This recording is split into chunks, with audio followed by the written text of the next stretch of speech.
Order kami ng kape in the morning. Ayan.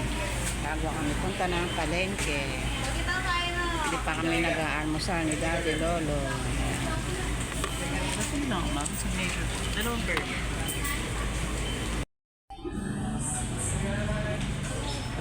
So, nagkakape kami ni Daddy Lolo. Bago kami pupunta ng palengke. Ayan.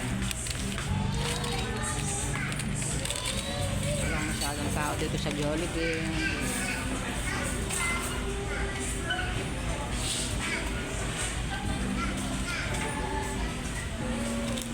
Kape muna kami. Naka-price. Hello, good morning. Yan. Kamusta na yung mga lalab ko dyan?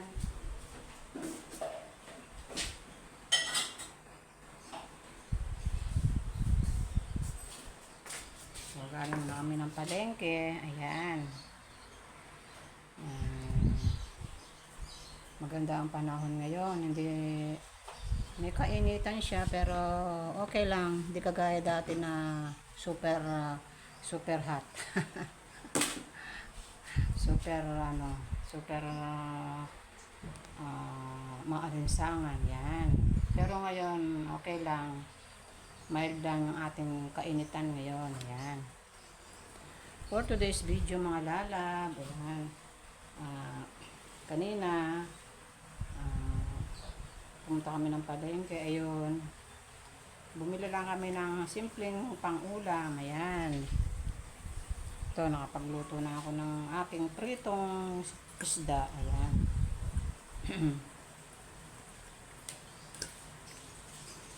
Yung ating katerno dito sa ating gulay. Siyempre, gulay is life. Di nawawalan yung ating gulay. Ayan. Ito, nakapagprito na ako ng Gigi. Ayan. Pritong Gigi. Ayan. For today's video mga lalab, ito ang ating lulutuin na gulay. Alam ko lahat ng Kapampangan halos niluluto nila to pang araw-araw na ulam. Yan. Yan yung ating lulutuin na lagat na ampalaya. Ayan. Lalagyan natin to ng itlog. Ayan. Nung linggo ko pa binili tong gulay na tong mga lalab. Kailangan lutuin na natin agad para hindi masira. Kahit na nakarep yung ating mga gulay, minsan nasisira din. At syempre lalagyan ko siya ng marinade na pork meat. Ayan, para magkaroon siya ng pansahog. Ayan. At syempre, yung ating mga ingredients, ayan, yung ating kamatis. Ang ating kamatis ngayon mga lalab, napakamahal. 150 ang 1 kilo. Ayan. Kung hindi ka naman gagamit, kung hindi ka naman bibili, wala tayong magagamit sa pagluluto, di ba mga lalab? Ito, kamatis, naglagay tayo ng kamatis, yung ating sibuyas, bawang, ayan. Siyempre, lagyan natin ng egg, yung ating lagat na ampalaya. Ayan. At siyempre, bumili tayo nito, yung ating saging, maya-maya madilaw na yan mga lalab.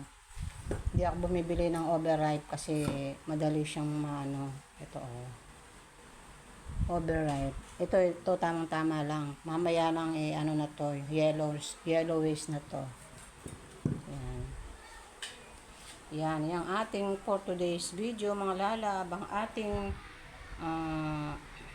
lulutuin. Alam ko lahat na ito ay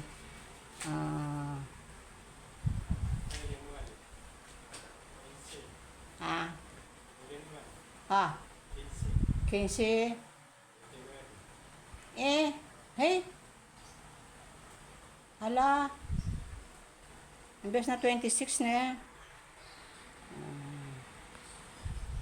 Paano mga lalab, samahan nyo ako sa ating pagluluto ng ating lagat na ampalaya. Ayan. Hello mga lalab. Ito, nandito na yung ating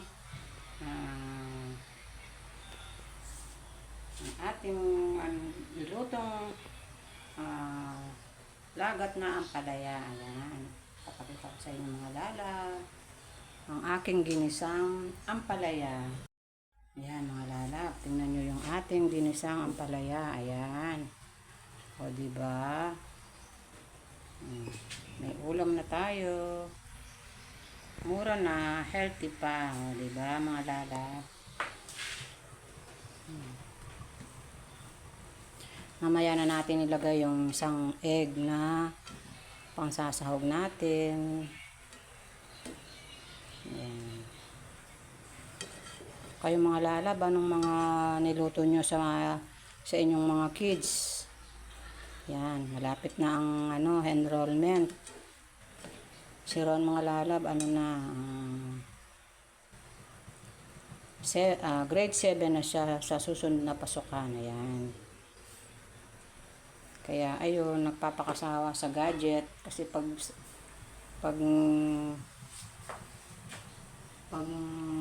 pasukan na, nakakontrol na siya. Kaya ngayon pala na siya,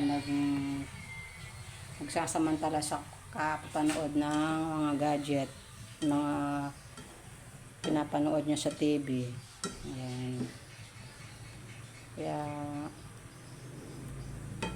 pinababayaan lang namin na kasi pagpasukan niyan, na sila, makakontrol sila sa paggamit ng gadget.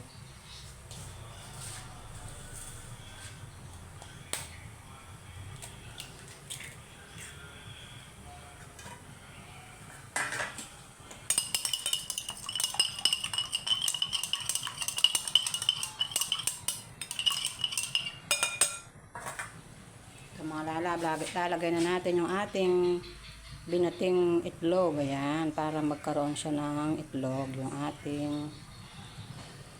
ating ampalaya. Ayan, lagat na ampalaya. O diba mga lalab? Tapos yung kanina pinirito kong isda, yung isdang Gigi. Ayan, mackerel yata yung isda na yun mga lalab, yung pinirito ko. Yun ang ginagawang sardinas. Ayan.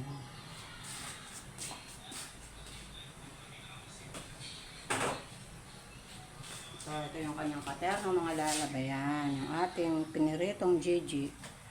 At lalagay ko tong hipon na iwan dun sa rep na nung minsan na nagluto ako ng hipon na iwan. Yan. O, diba mga lalab? Mura na, healthy pa. Ayan. Paano mga lalab? Don't forget, like, share, and subscribe. Pakainin po natin ng mga gulay ang ating mga kids para po pagpasok nila ay malulusog sila. Ayan. Ganon din po yung mga estudyante ko dito na pinipilit ko silang kumain ng gulay. Ayan. May karne naman itong mga lalab. Ayan. May pork naman nilagay ko. Ayan. Huwag mong kalimutan i-share ang i-like and share and subscribe ang ating channel. Yan, ang ating video ngayon today, mga lalab. Yan. Para po dumami na tayo. Thank you for watching. Bye-bye.